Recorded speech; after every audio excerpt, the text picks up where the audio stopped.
But let's jump right into it, Wine. Let's First go. up, I got us in the wrong thing. There we go. First up, we got Ohio, Jacksonville State.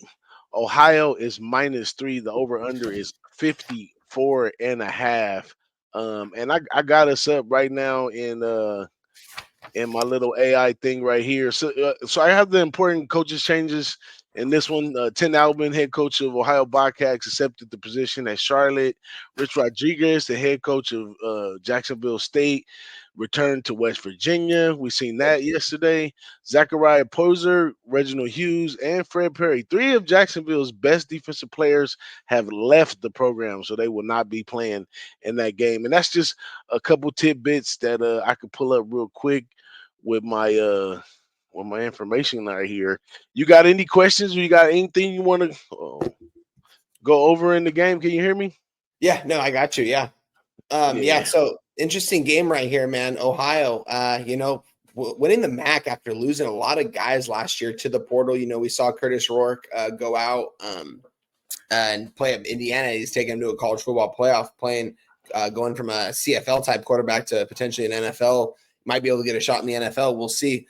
With that being said, here Jacksonville State, they're without their coach. This is crazy. A lot of people are actually aren't in the portal for either of these teams. These are two of the teams that haven't really done much. They haven't really entered the portal yet, which is crazy. Ohio has won 5 straight bowl games, crazy enough. Ohio is also 6-0 ATS the last 6 games. And they just won the MAC championship. They have all the momentum. I could only take Ohio in this spot. I haven't moved on it quite yet, but I have a lean towards Ohio in this spot. Shout out to this chat too. Yeah, I also like Ohio in this game too. Jacksonville State, I mean, missing a part of your secondary could be major in a game like this. But this Ohio team is very balanced anyhow, very disciplined, very balanced. They did a little better than Jacksonville State. A lot of cappers that I listened to and stuff said Jacksonville State was more of a fraud for the season for whatever reasons that they have. I bet it a couple times and cashed it in some games. So this is one of the games that they're not, but they do. I mean, I like the over in them at all times. I said it before. They snap the ball in like 18 seconds. They have a really fast paced offense. So taking the over, the number's only 54.5. Taking the over with a team like this, you're getting a little bit of bang for your buck. So I like that, but I don't know. Game like this, I think live first half. I want to see what the atmosphere looks like, what the camaraderie looks like, and all that stuff. But I'm gonna ask my notebook right here. What does the quarterback situation look like for each team? And let me tell you what it's bringing up.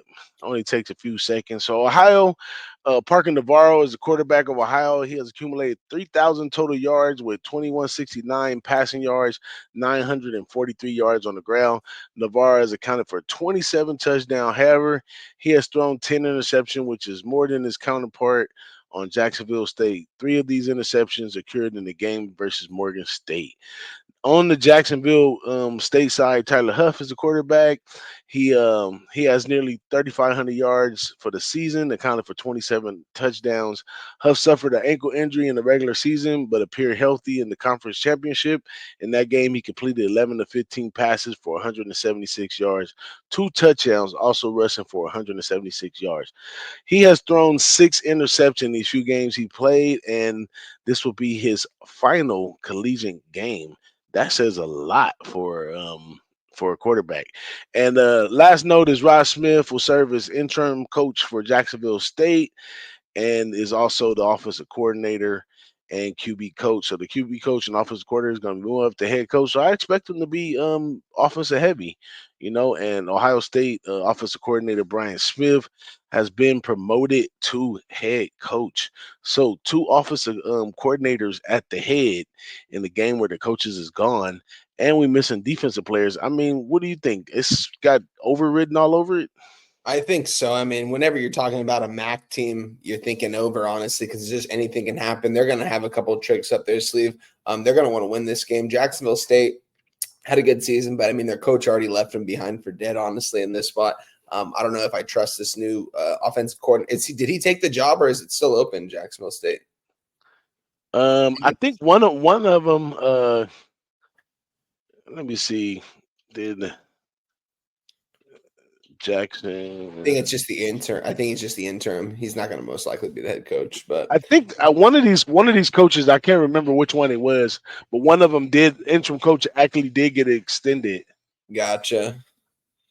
Yeah, Ohio. I have a lean towards Ohio in the over for sure, though, because I think that they're going to want to win this game. Like I said, 5-0 the last 5 bowl games. It's pretty impressive, and they've had all the momentum going towards their way these last 6 games. I mean, covering the spread in 6 straight, winning the MAC championship, and Rich Rodriguez goes to his alma mater in West Virginia, so he's leaving his Jacksonville State team behind. Yeah, give me Ohio in this one. Yeah, they saying that the interim coach did not get the job yet done yet right here. One other important factor, like I said, with these games is weather. So let's take a look at the weather real quick in these games. Let me bring that up on ESPN. Oh,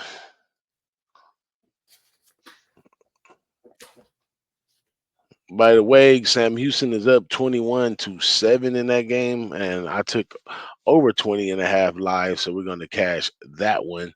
Let's In this go. game, 69 degrees in Orlando, Florida for Jacksonville, so nothing too crazy weather-wise. I'm pretty sure it's got a little humidity to it.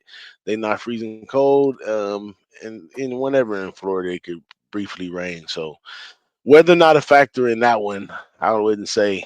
But yeah, so shit. I'd say the over is the play, man. What you think? I think so too. I mean, I think points are going to be able to score here, and I don't think either defense is really going to want to do too much here. I think this Ohio offense can put up 30 by themselves easily. Jacksonville State can put up a couple TDs. I could see this going over for sure. Yeah,